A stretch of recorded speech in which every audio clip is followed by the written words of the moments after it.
Sadhguru is a realized master, yogi, and a profound mystic of our times. His work is an outpouring of his blissfulness that finds expression in the form of uninhibited compassion, love, and a ceaseless offering to help all beings. Belonging to no particular tradition, Sadhguru incorporates what is most valid for the modern seeker from the spiritual sciences, from his powerful yoga programs for inner transformation to his inspiring projects for society and the environment. Sadhguru's work is an endeavor to create an inclusive culture that is the basis for global harmony and progress. His public satsangs and programs draw hundreds of thousands of people from all walks of life, creating a huge spiritual wave in each city. These classes provide individuals with the tools to optimize all aspects of health, inner growth, and success. Available to all who are willing, Sadhguru's life is an invitation to the divine through individual transformation. Sadhguru works with the world's preeminent leaders and institutions to foster peace, global understanding, and international cooperation. He has addressed a number of prestigious international forums and has conducted special programs for various groups and corporations to instill an inner balance which empowers one to effectively handle external situations.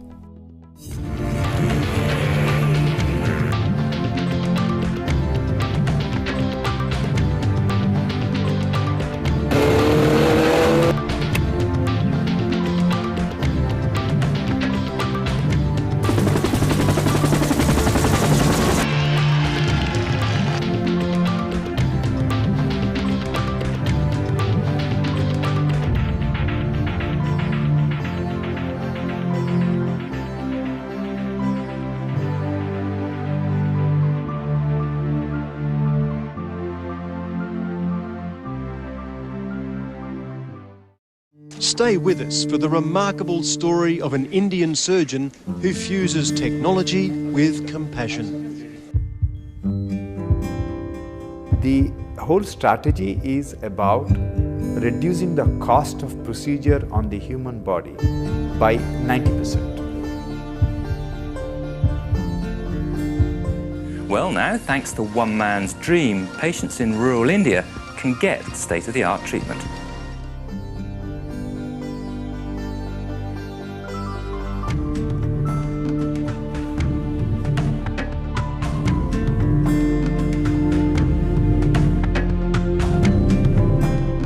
When I came in here to their cardiac unit, I was blown away.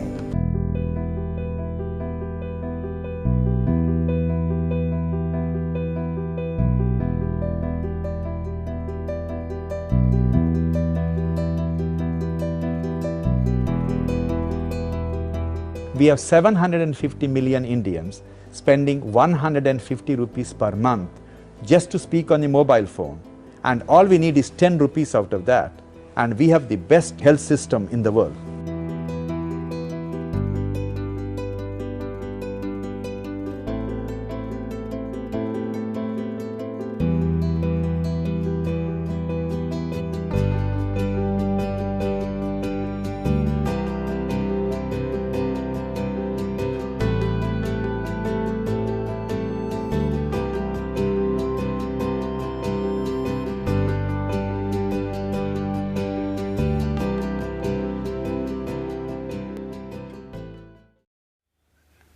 As a doctor, as a surgeon, we are involved with major surgical interventions. Unfortunately, in our business, this is the only business in the world where a customer can die. No, taxi drivers.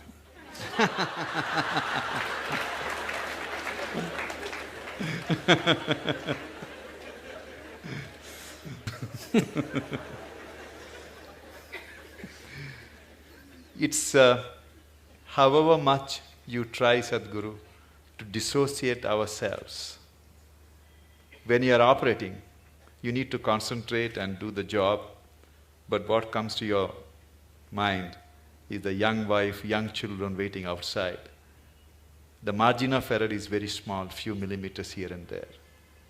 Then you think what are the consequences on them. Then you start thinking about when you are a kid, if something happens to your father, where you would have been.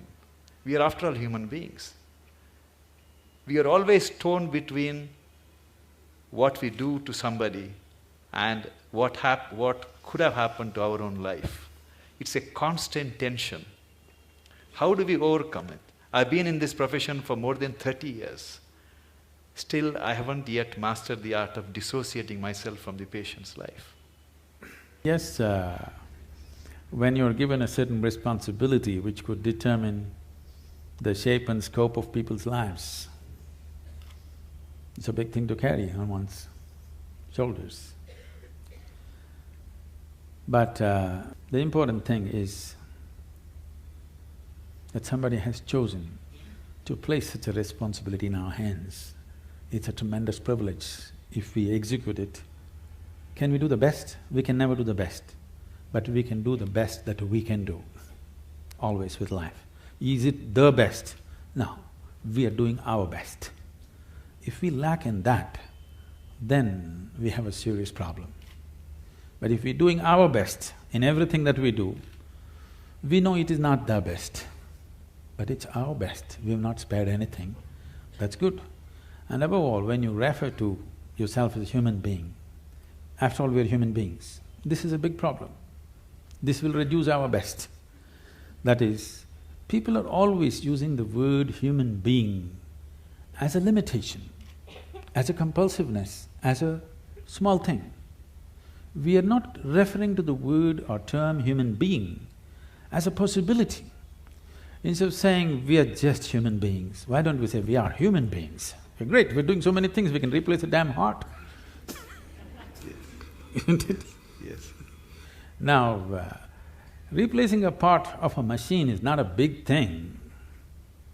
It's like this. Shall I tell you a joke? It's okay. It just came to me when I saw you.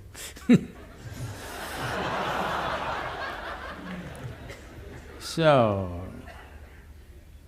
a cardiac surgeon took his Aston Martin, which was giving him a little bit of trouble, engine trouble, to the mechanic. So he said by evening he'll have it ready. After his hospital job, he went there to pick up his car. It was not ready. The mechanic was swaggering around a little bit, and I said, "Hey doc, why is it I do the car's engines, you do people's engines? After all, a pumping thing, you know. Why is it that you earn in millions, I just make a few bucks? Come tomorrow, doc, we'll fix it." So the doctor looked at him and said, "Try to fix the engine when it's running."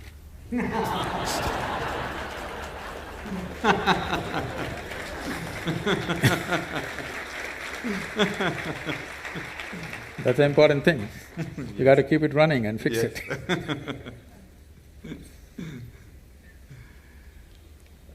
Sadhguru, but the great work done by all the senior cardiac surgeons, cardiologists, and all the good doctors of this country, heart care has attained it has got a lot of confidence from the people. It's very interesting, Sadhguru, when I started my career 25 years ago, I left England 25 years ago, I started in Calcutta. If I told a patient then… Lot of heartbreak there.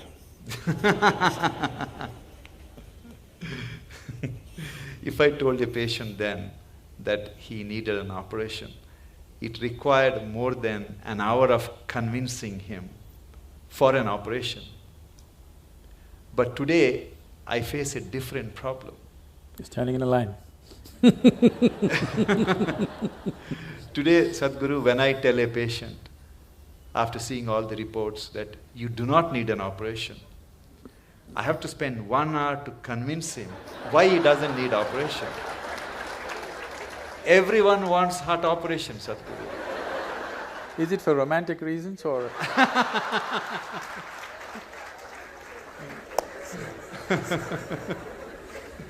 How do we convince people that fixing the heart is not like,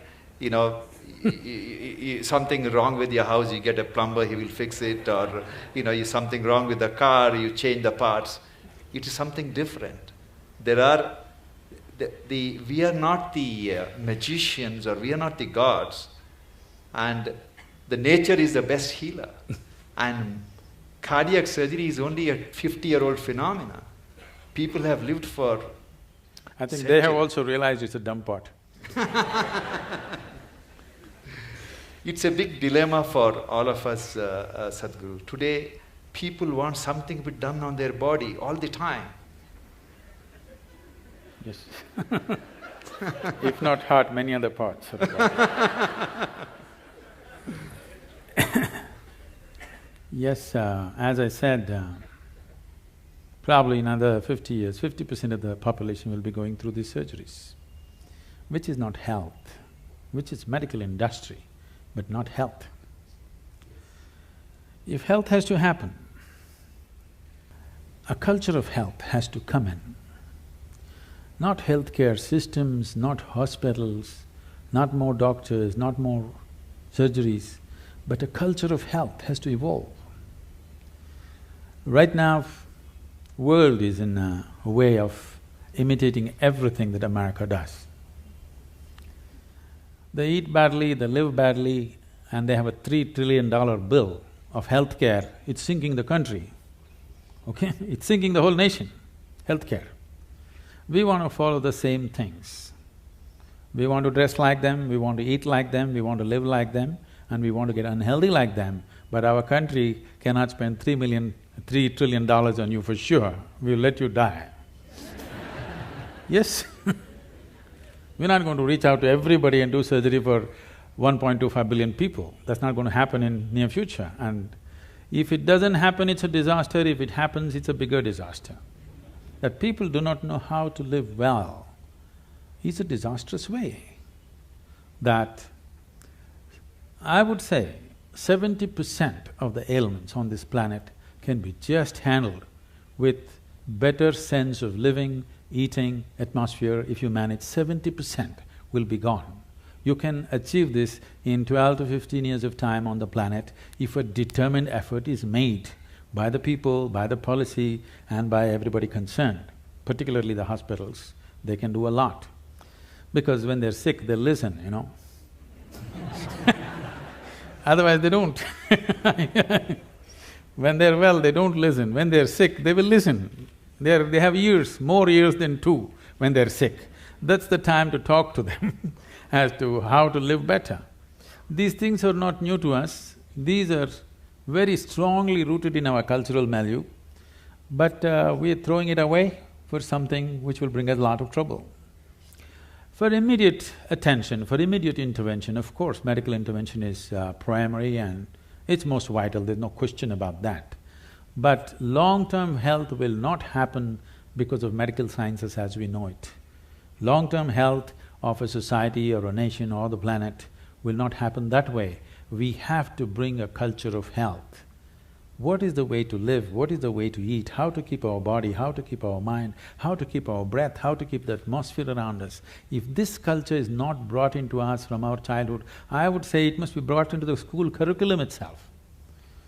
It must be brought in, healthful ways of living, because if you do not build healthy people, you're going to have educated and sick people and you're going to build a nation or a world out of it. With sick people, you're not going to build a great nation, you can only build a sick nation. And that is happening across the world. The major nations are suffering enormous amount of illnesses. The most affluent countries who have no nutritional problems, okay? India's half the problem are nutritional problems. Right from their childhood, they've not eaten properly. Affluent nations who have a choice of nourishment, look at the level of health issues they have. That should not exist at all. When they have choice of nourishment, they should not have, I would say, 80% of the people should not have any health issues till they die. When 20%, 25% will get something, infections will come because of close proximity, those are different. But these are all on self-help. People are on self-help to create ailments for themselves. This can be 100% taken away if we establish a culture of health, for which I think not just medical professionals, people from various other areas have to work together to make this happen. I don't see any major synergy like that right now. Small efforts are happening here and there, but that's not enough. It's good, but it's not enough. Sadhguru, majority of the people who fall sick, it's primarily because they led a life which would definitely land them in trouble. But thousands of children are born in this country, like any other part of the world, with cardiac problem, with cancer, all kinds of problems. It is not their fault. Why it happens? It shouldn't have happened. 6 million Toyota cars were withdrawn last year for defective whatever and about 9 million General Motors withdrawn for ignition problems. It's a manufacturing defect. Only problem is you can't withdraw them. Actually, nature is trying to withdraw them. We are not allowing it. There was a time we would allow the nature to withdraw. Yes? All the manufacturing defects that came, 100, 200 years ago, we would allow the nature to withdraw. By the time children are 4, only the fittest would survive, rest would go. Now we don't allow them to withdraw, so we need a whole lot of things to run the defective cars. I know I'm putting it so blatantly, but you need to understand, the physical existence is mechanical. Whether you like it or you don't like it, probably all kinds of sensitivities and emotions are there about this, my physical body. But when they come to you, you strip them down and treat them like a machine, isn't it? Complex, sophisticated, but still mechanical, isn't it? Yes. There are other aspects to it, but fundamentally mechanical. Anything mechanical, anything physical, there is never something called as perfection to it. It is a constant work in progress. You can improve it and improve it and improve it. What we call as evolutionary thing is just that. Now, the parents, the two machines which produce this small machine, Yes. okay? What condition are they in? This is also an issue which we have not taken care of. There is a lot to be said which is controversial about this, but essentially this idea that everybody must have children has to go. Yeah, I know I'm getting into trouble. But we are not seeing humanity as a future possibility. We are just seeing it as a regressive way of something that we can extend into future of our own, a footprint. Right now that's a problem. Our identification with the body is so strong, the physical body is so strong, we are unable to think beyond our biological identity. Once you are not able to think beyond your biological identity, the very nature of being human, the immensity of being human is constrained and constipated into a very small process. In this process, there are problems. In the ancient past, they handled this in many different ways, which are absolutely, utterly controversial today and can never be brought back into this society, but they did handle things in a completely different way. They're bred carefully, which is very important. We are thinking about… when it comes to animal husbandry, we are thinking of breeding right. As human beings, why are we not thinking of breeding right? Because we're too identified with our own bodies. Mine is more important than what's right, and the level of suffering that you bring into this fresh life, you know, you see it every day. Yes, yes. Sadhguru, scriptures tell us that everything happening in this world, including what happens in our life, is preordained. Which scripture said that? At least that's what I thought, that we are destined to do something irrespective of what happens. If that is the case, we are destined to die someday, then what's the role of people like us in this world? Oh. Oh, we're definitely destined to die. People come and tell me, Sadhguru, this man, my enemy, I can't bear him, I want to do something.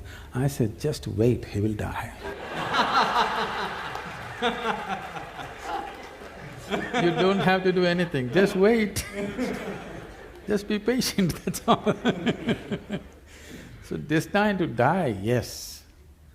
But I don't think ever any scripture has mentioned that your life is predetermined or preordained. This is an import from outside. You must understand the fundamental nature of what this culture is it's rooted in this. This is a godless culture, you must understand this. There has never been an idea of God in this country. It's an imported value, let me put this into perspective, because it upsets lots of people. We have many divine entities, many. We count some 33 million, something like that.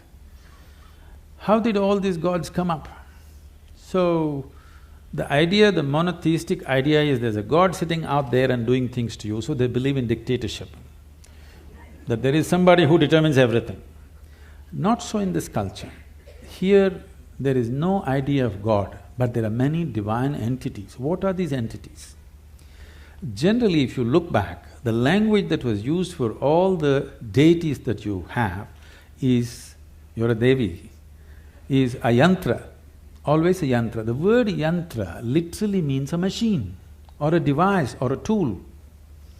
When I refer to our own yogic temples as tools, people get offended. Sadhguru, don't say that, it means more than our life.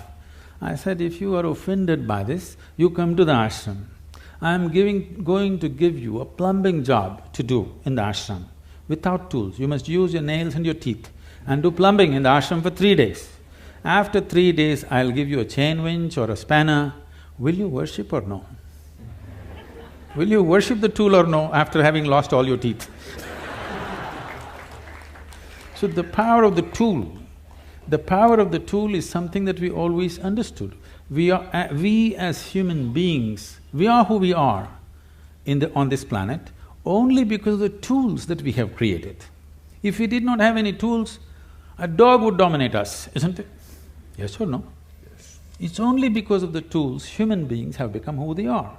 So a screwdriver is a tool too, but there are subtler tools, energy tools, subjective tools, which can open up different dimensions of life. So for every dimension we create a different tool, a different possibility, because we clearly know without this tool we would never access this possibility. We bow down to it and we worship it, because without being worshipful it will not yield to you. We clearly know, gods are our making. It is just that others have forgotten. So here we told you, your life is your karma. This means your life is your making. Where is the question of preordained? Such a thing never arises in this culture. Thank you, Sadhguru. But it's dangerous for a doctor to think it's preordained.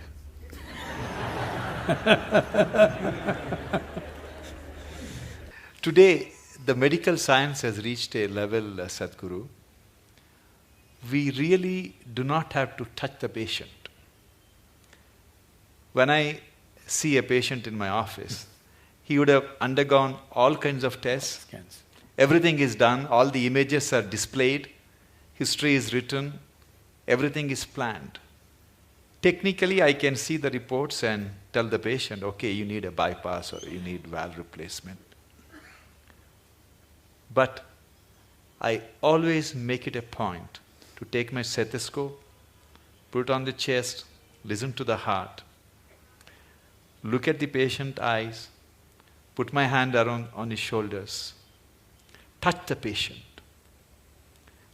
and then explain to them what is going on and talk to the family. I personally feel that touch has the most healing power than anything else what we have invented. Do you believe in that, Swamiji? See, what is not understood is, yes, one part of us is mechanical, but there are other dimensions. Most of the time, the mechanical part has gone wrong because we have not tended to the other dimensions. So what is lacking in their life is, their life is not touched. Not necessarily a physical touch, is just a manifestation. Essentially, their life is not touched by anything. When I say touched by anything, it need not necessarily be a relationship. You can be touched by so many things. I don't know how many of you… when was the last… how many decades ago did you watch a sunrise? Or a sunset, or a moonrise. I'm saying not touched by anything. When was it the last time you waited for a flower to bloom? No such thing. When is the last time you paid an attention to a butterfly or a leaf or a flower or another human being? You're… of course, you don't like faces, you like the Facebook. I'm saying contact with life, whether it's human, animal, plant life or just elements around you, just that. How many people even take a moment to even look at the food that they're going to consume with a little bit of involvement, or are they touched by it? No. So at last, either a doctor has to touch it or in the end undertaker will touch you. You know, somebody will touch you, things gone bad, somebody has to touch you. So, does touch have a relevance? Tremendous relevance. Touch need not always be physical, it can be in so many different ways. If you are not touched by life, you are a dying life, you are not a living life. It may happen to you after some time, but it's happening, you're in progression. Because what you call as life, even in the physical level, it's medical knowledge for everybody now. The number of cells you have is more than the number of stars in the Milky Way, okay?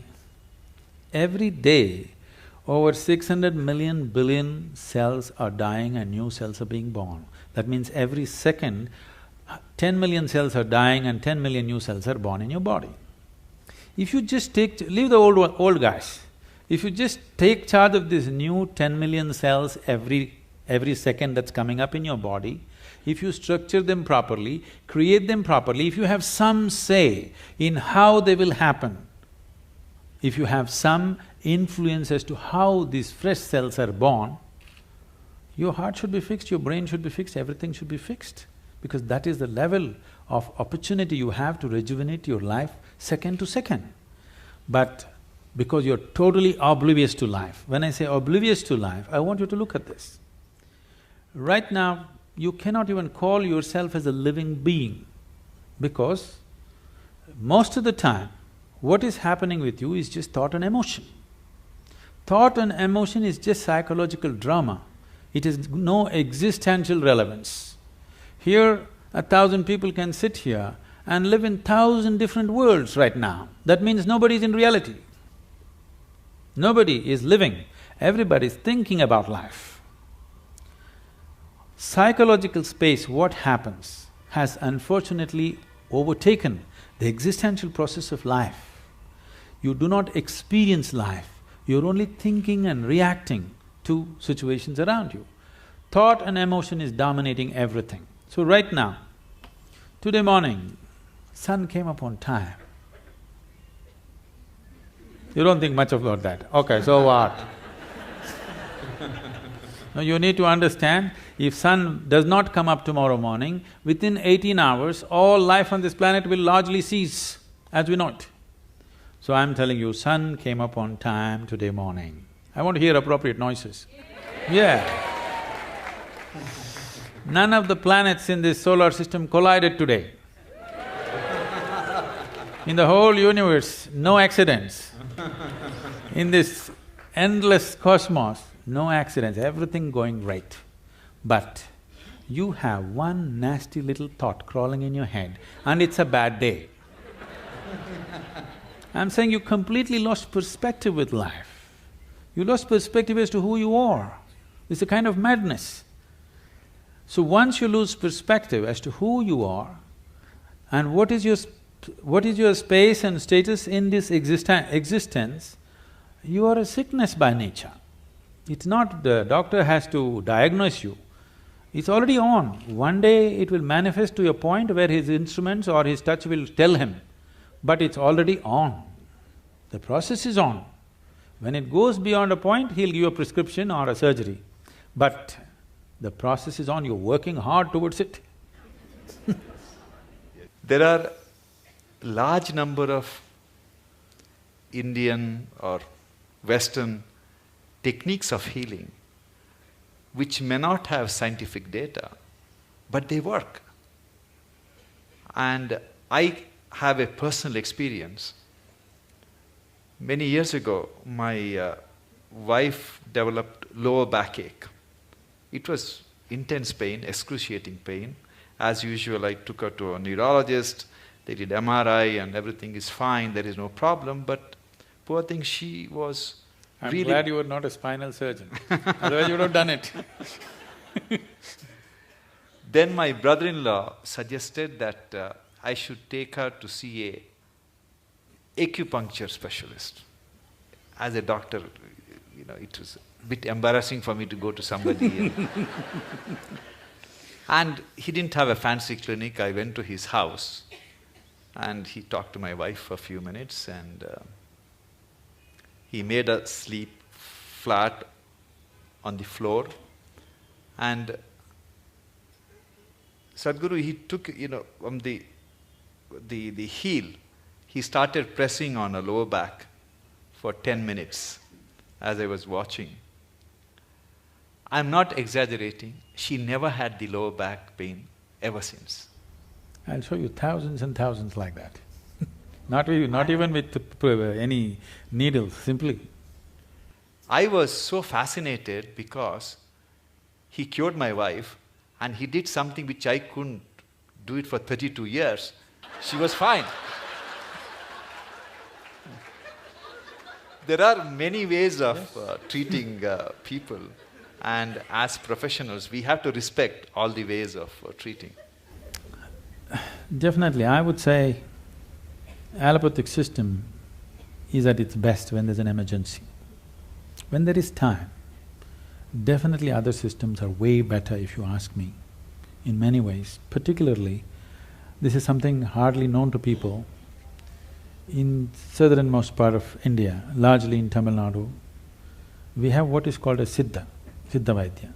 It's a most incredible medical system, so comprehensive. There are over 300,000 formulations.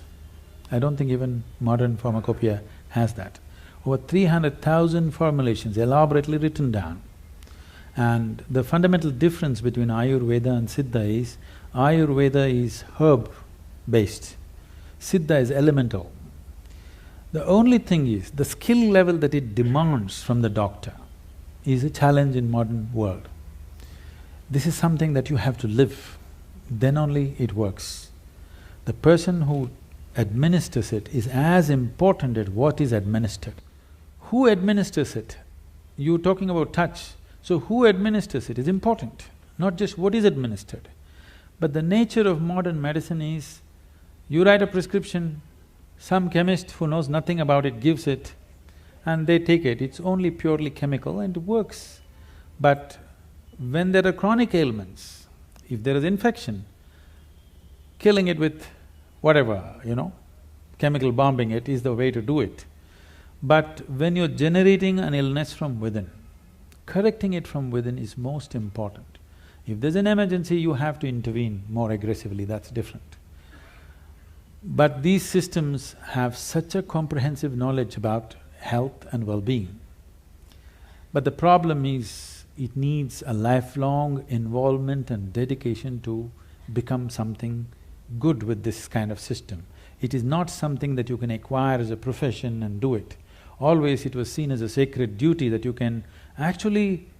See, I want everybody to think about it, and I'm sure many times you're facing this within yourself. It's not It is not a prescription, it is not a surgery, it is not something. It's a person's life, whether he lives or dies. I mean, your existence, it's not a… it is not a case, it is not a statistic. For that person, it is the only life that he has. This needs far more deeper attention than just being handled as a profession. I think that sense of dedication and involvement, individual doctors might have grown into it, but still that's not there as a culture, that is not there. It should not be seen as a profession, that's what I'm saying. Yes, of course, monetary requirements are there, that will happen, that's a different thing. But first of all, it must be seen as a certain commitment and a certain privilege that you are able to either end or extend somebody's life is not a small privilege. Sadhguru, many years ago, when my son was a little kid, he gave me a book written by Swami Vivekananda. He was describing how ancient gurus could communicate with each other thousands of miles away just by thought. It's essentially…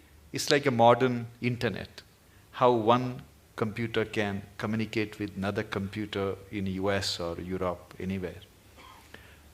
Do you believe that human mind can be trained to influence another human mind or people's mind who are far away just by tuning our mind to the right frequency? Can it be trained? Can we learn that art? You're trying to beat the cell phone companies.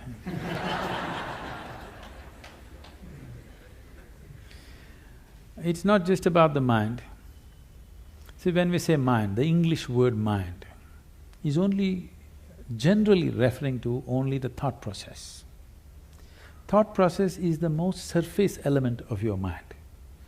I think because of European thought, we have given too much significance to the thought. In the yogic science, we do not attach any importance to what you're thinking about or feeling right now, because what can you think? Only the data that you have collected, you're recycling it, it's of no great consequence. Whatever is on the surface of your mind keeps rolling, that is not of any consequence. What you're thinking and feeling right now is very surface of mind. There are deeper dimensions of the mind. In Sanskrit language, there are many words to describe the different states of mind. But now there is one aspect of the mind, for lack of time and stuff, I'll leave those things. There is one aspect of the mind which we refer to as chitta. Chitta is the innermost core of the mind, which is your connection with what we are referring to as consciousness.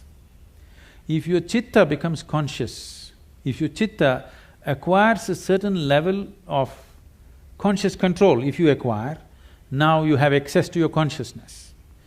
What we are referring to as consciousness is that dimension which is neither physical, nor is it electrical, nor is it electromagnetic.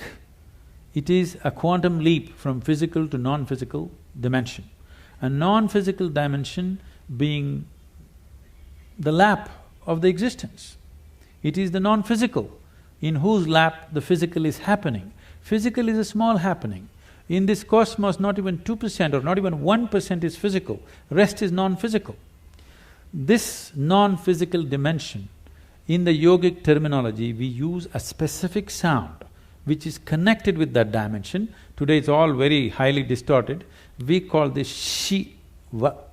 That means that which is not. When we say Shiva, we are not referring to some man sitting up there. We are talking about a dimension which is not, but it is in the lap of this dimension, everything that is happens. So if your chitta becomes even mildly conscious, your ability to not only communicate an idea or a thought, even to deliver something is possible. Physically deliver something is possible. So, is it a possibility? Definitely it is. Right now, can we teach it to all these people? In theory, yes. But are they willing to work towards it? That's a question mark. One big problem is, our education systems are such we have glorified our thought to such a place.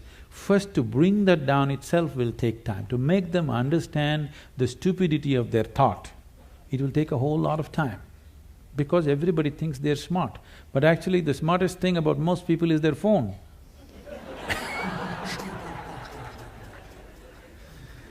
Because your thought process is just an outcome of the limited data that you have gathered. It doesn't matter if I have read the libraries of the world, still it is too limited compared to what it is, what the creation is. With all the scientific development, we still do not know how a leaf really works. We do not know how a single atom in its entirety we do not know with all the scientific exploration. So that should be humbling enough for everybody to know that we know how to use things, but we do not know what it is. It will take lifetime of attention to even grasp the fundamentals of what it is. So if people are willing to first of all understand, like the whims of their heart you just dismissed as dumb, okay? If they also understand the so-called smartness of their thought process and emotion is quite dumb, now it becomes easy. It becomes easy to train people that communication it's not like, now I want to generate this thought and give it to you, not like that. Things will happen to you before you think. What is best for you will simply happen to you even before you articulate in your mind. You don't have to ever think what you want to become, how you want to be. Life will just arrange itself. An intelligence beyond what you can contain in this bone box starts working for you, and it'll work. You've heard of Ramanujam and others, just opened a window with their Devi, and he becomes that kind of a mathematician, which is, even today after 1 century, they're still trying to figure out what he said. And the mathematical calculations that he gave is the backbone for describing the black holes in the universe. When he was there was no word called black hole, nobody knew there is such a thing. When we say black hole, what we are talking about is the curve of time and gravity, which is something modern science is battling with. He made mathematical background for that. As the curve increases, what is in existence, physical existence, becomes non-existence. So this is what it is when we say yoga. You reduce the curve in such a way that what is largely physical becomes non-physical. Once it's non-physical, time and space is not an issue. Once time and space is not an issue, communication is simply there.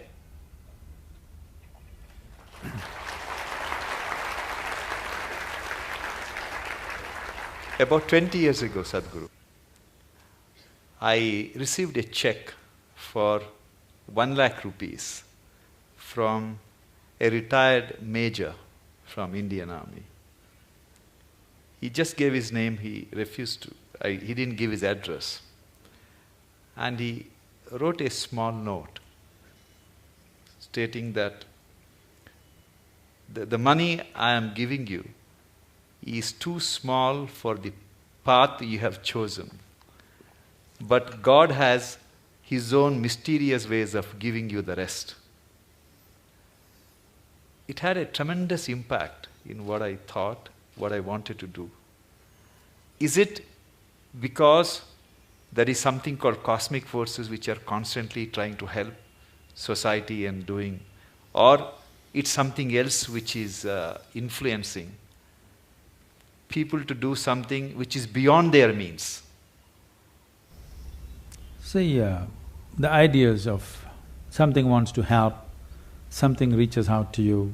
I happened to be about 4 weeks ago, I was in Los Angeles and I was staying with some people there, and the bedroom was full of books. So I just picked up one of these books and so on. The author is saying, the core of the universe is love. Well, why would the core of the universe be love? Because this thing has been always told to people, from heaven God loves you, all these people. See, if you're having a roaring love affair right now with somebody next to you, here, will you look up and ask for rays of love to come towards you? I'm asking you. No, you made yourself in such a way nobody can love you. Now, only God can love you. If you say God loves me, you must know you are such a pathetic, despicable case. If you made yourself in such a way, nobody can help loving you. You are a wonderful human being, isn't it? So we need to understand, there is something called human thought and emotion, human needs, of emotional needs of love, care, touch, this. The cosmos, or what you're referring to as the source of creation or divine, or if you want to use the word God, because God personifies thing, we will refuse to use that word. Let us say whatever is the source of creation, which we are referring to as God generally, by religious this thing. Essentially, it is just an intelligence which is simply exploding into everything possible. If you're in rhythm with it, you will rise. If you're not in rhythm with it, it'll crush you. It has no love, it has no compassion, it has no intention of helping you, it has no intention of harming you, it has no nothing. If you understand the forces and ride it, you have a fantastic life. If you do not understand, it'll crush you. You've seen people doing surfboarding on the waves in the ocean. It is such a magical thing, just riding the waves. But if you don't do it right, if you go into the waves, it's like being in a concrete mixer, it'll just do that and it'll kill you. So one rides the wave, another gets crushed by the wave, that is all that's happening. The rest is all human interpretations. This is the first thing we have to stop, that we do not extend our thought and emotion to the existence. This is relevant between you and me. This is relevant between you and your family members. You love them, I love you, you love me, all this fine. Don't look up at the sky and say, I love you. It will not say, I love you back, because it has no such need. It's pure existence. This is what you have to become. If you sit here, you are a complete existence by yourself. This is a full-fledged life. It does not need anything from anybody. It has everything. It is connected with everything in the universe. It does not need anything. But we want to play our games, okay, we can do all this stuff, but you need to understand right now, we are trying to extend our compulsions to the whole creation. It doesn't work like that. Existence is not trying to help you. You may be in tune with it, bingo, you are. Whether you got in tune with it consciously or unconsciously, somehow you got in tune. That's why Shankara said, yogaratova bhogaratova. That means somehow you do it, I don't care. Your Shankara, Adi Shankara went to the extent of somehow you do it. You get it, man, that's important. How you get it, who cares? Sadhguru, I am constantly torn between my senior colleagues who are extremely skilled surgeons. Sadhguru, on the heart, there are some procedures which are done by very few people on this planet. I'll give an example. I do an operation called pulmonary endarterectomy.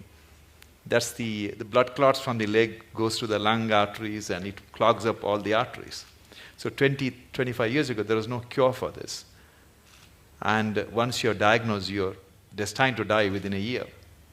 Today, people who are on home oxygen for 2 years, 3 years, you do the operation, they can go back to skydiving or they can go to scuba diving. That's the transformative effect. But there are only 50 surgeons, less than 50 surgeons in this world who can operate. And like this, we have some of my colleagues who are extremely gifted surgeons. They are in their 50s now. And some of them are constantly talking about retirement. Especially one surgeon who is an extremely gifted surgeon who can fix any damaged valve. He is single, he has no other commitments. Every other day he talks about going to Benares or somewhere and retire, and I keep telling him that God didn't create him to retire and meditate. He has to be fixing all these problems.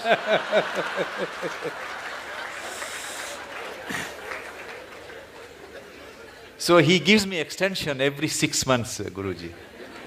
So At the end of 6 months, the usual rigmarole starts. He talks about retirement and everybody is depressed in the hospital.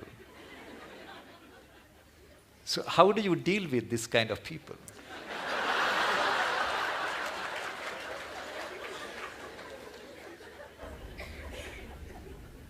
You must give him a 1-year sabbatical with me. Yes, because the need or the idea of retirement enters anybody's mind because of the monotony of what they're doing, whatever it may be.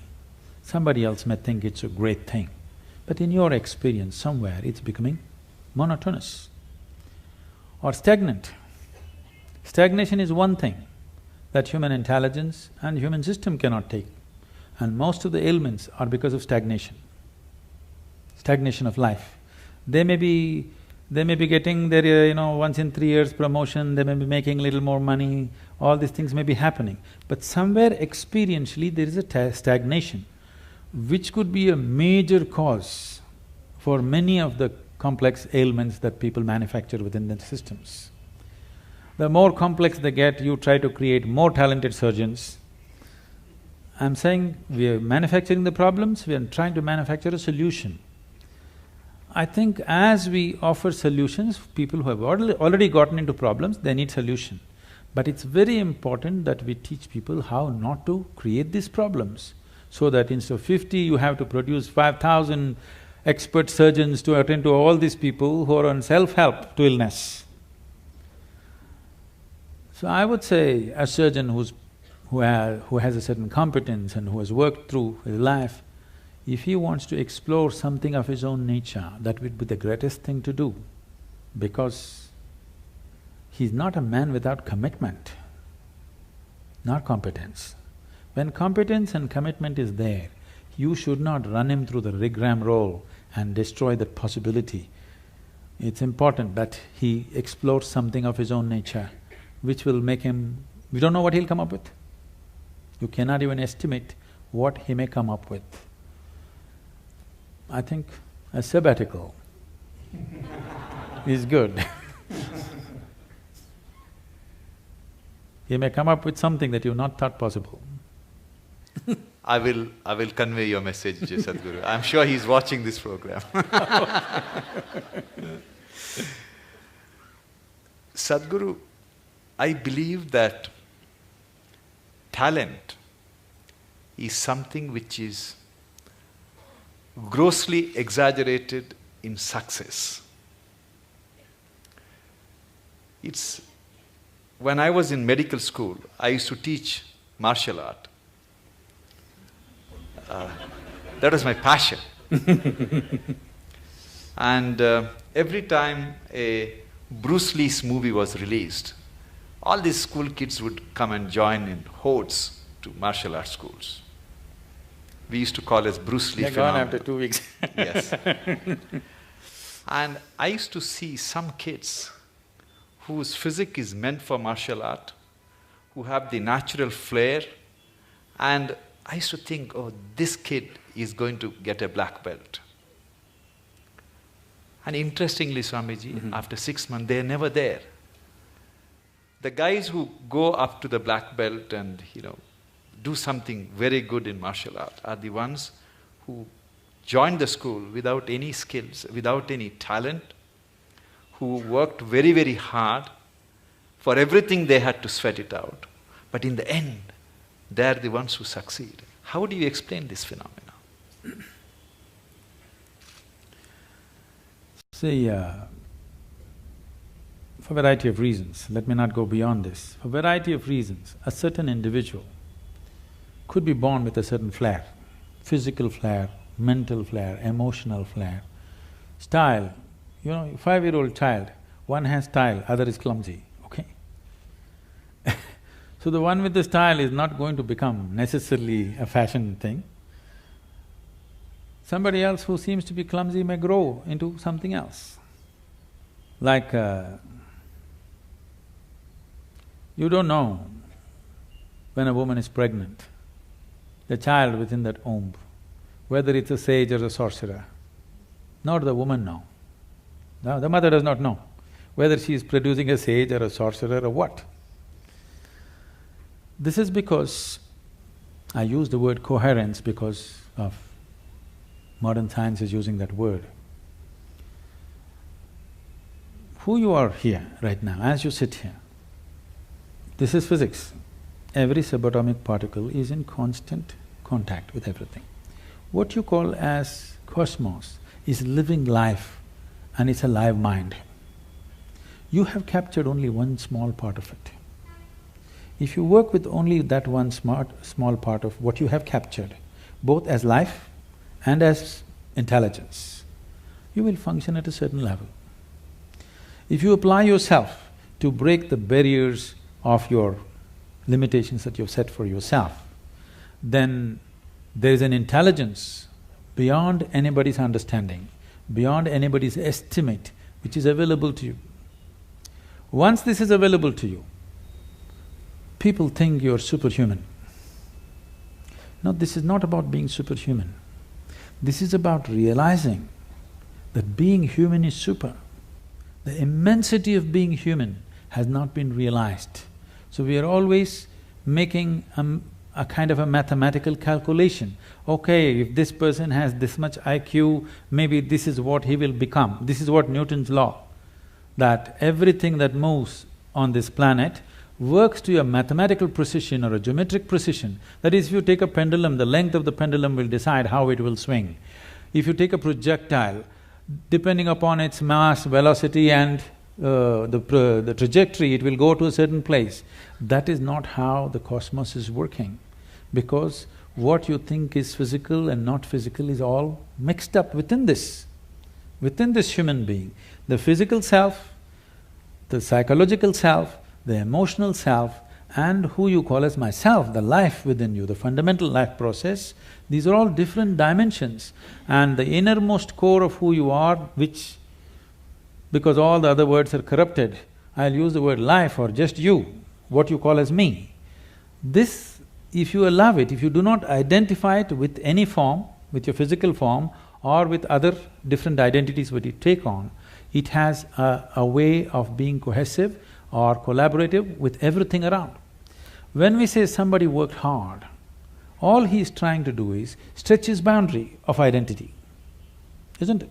He's trying to stretch his boundary. If he succeeds to stretch his boundary, something that was he never thought possible or imagined that is within his competence or capability becomes his. Miraculously, I can show you hundreds of people who come to me, we prepare them for a certain period and then we initiate them. In 24 hours, you will see the shape of their face will change. Genetics are altered in 24 hours' time. You can see the photographic images, they have actually changed dramatically overnight simply because of a certain extension of their identity. So, in the Indian spiritual milieu, so when you say spiritual, we must understand this. This is not about looking up or looking down. When we say spiritual, we are talking about transcending the limitations of physical.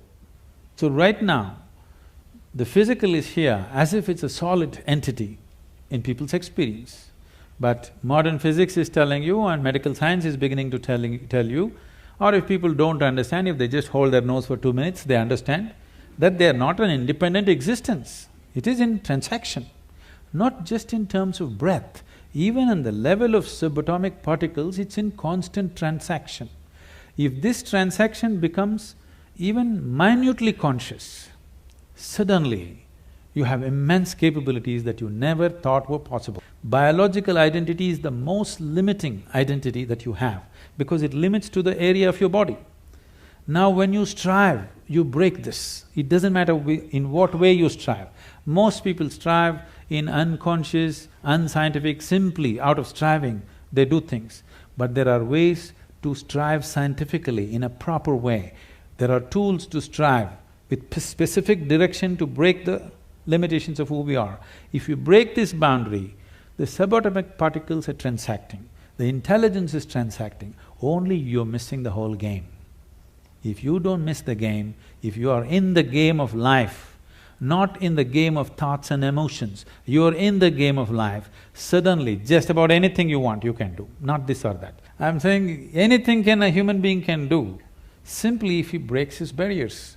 And these barriers are many levels, but the most fundamental thing is the identity. You are my perfect mirror, you show me what I'm not. In the endless pit of what once was me, layer and layer you peel off me. The pain it is, but the joy it brings. So thank you for showing me what I'm not, for showing me what I could be.